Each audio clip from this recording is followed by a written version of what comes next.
Hi, this is Dr. Clyde. The most common nutritional mistake is to eat the least when we need nutrients the most. This is because stress hormones reduce our perception of hunger, meaning it reduces our ability to perceive the amount of nutrients that we need. Stress hormones, adrenaline and cortisol, reduce our perception of anything that isn't of an immediate concern for survival. Stress hormones are a part of our fight or flight system, and there's no reason to be hungry when you're running from a tiger or think there might be a tiger somewhere. So, waking up and exercise are physiological phenomenon associated with elevated stress hormones. Our brain stimulates stress hormones, adrenaline and cortisol, as part of the process of waking up every day. And exercise stimulates those same stress hormones. So even if you love waking up in the morning and love exercise, stress hormones are a natural part of those two processes. That reduces our perception of hunger. So you might feel hungry when you wake up and after exercise, but it's less than what it would normally be for how low the nutrient levels are in your body. The bottom line is that when our physiology has the lowest nutrients available to it, we tend to be on the side of the fence of eating the least. Now, you might say, well, that's great. You're already in the fasted state. The body is deprived of nutrients, so it's going to burn fats faster. Sure, that is an advantage of not eating when you wake and not eating after exercise, is to accelerate fat burning even more. Unfortunately, the body doesn't just use fats. There isn't a moment in your life, not even an instant, where the body only uses fats. Your cells are continuously producing new proteins, and whenever you do something at an elevated intensity, like going up a flight of stairs quickly, your muscles start using sugars. Now, usually it's just the brain that really wanting sugars, and even ketosis. A minimum of a third of its fuel is sugars, and the liver can produce that, so you don't have to eat any under that set of circumstances. But when you're moving at a higher intensity than just a slow ambling walk, your muscles start to use more sugars, just like the brain usually does. So, moving at higher intensity periodically in your day or doing a hard workout, and the brain, when you're not in ketosis, they demand carbohydrate, not fats. It's lower intensity movement that's done on fats.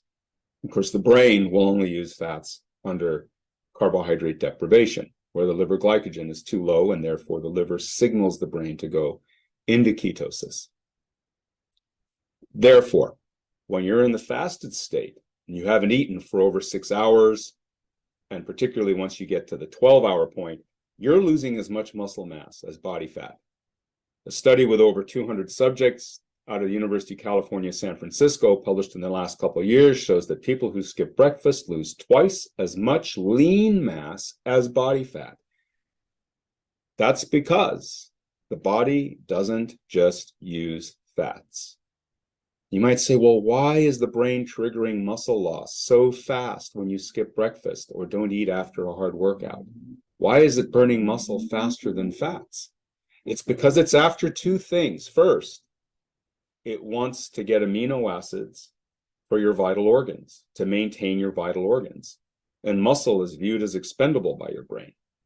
So it'll stimulate cortisol release, stress hormones, to break down muscle mass to provide amino acids to the more important organs, heart, liver, kidneys, itself, the brain. Second, the brain wants a stable, strong blood sugar. We normally wake up 80% of normal blood sugar that the brain would want. So it stimulates cortisol release to break down muscle, to provide amino acids to the liver for conversion into glucose, for the brain to use as a glucose fuel. So muscle gets used as a protein supply to convert to sugar, and as a protein supply to your vital organs to keep maintaining protein production. It's because of those two reasons that muscle gets degraded even faster than fat loss when you don't eat after waking and when you don't eat after hard exercise. The 2 times where you're the lowest in nutrient availability because you either haven't eaten since dinner the night before or because you've depleted nutrients so fast in a higher intensity activity. And these 2 times where your nutrient availability is the lowest are exactly the 2 times where your stress hormones tend to be the highest, where you perceive the need the least. And what we know from intermittent fasting studies where you skip breakfast is you lose more lean tissue than body fat doing that. And in athletes, you end up overtrained, feeling overtraining symptoms, meaning less health, even if you have a higher level of fitness.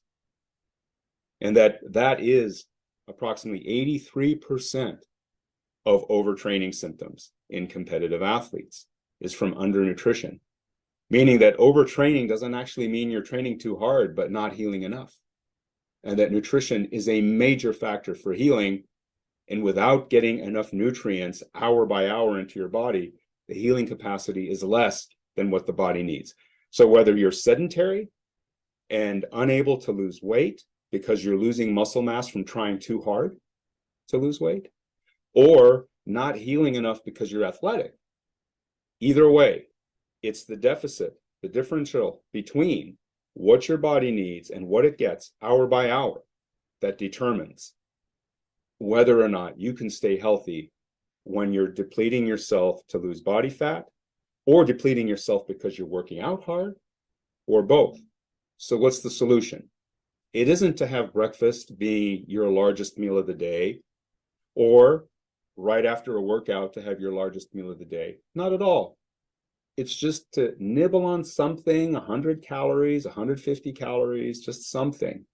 A little bit of a protein and a carbohydrate that digests slowly enough that you don't get a large insulin response, to get your blood protein and blood sugar up a little so that the brain stops triggering the consumption of the rest of you. It's a very easy solution for a very common problem.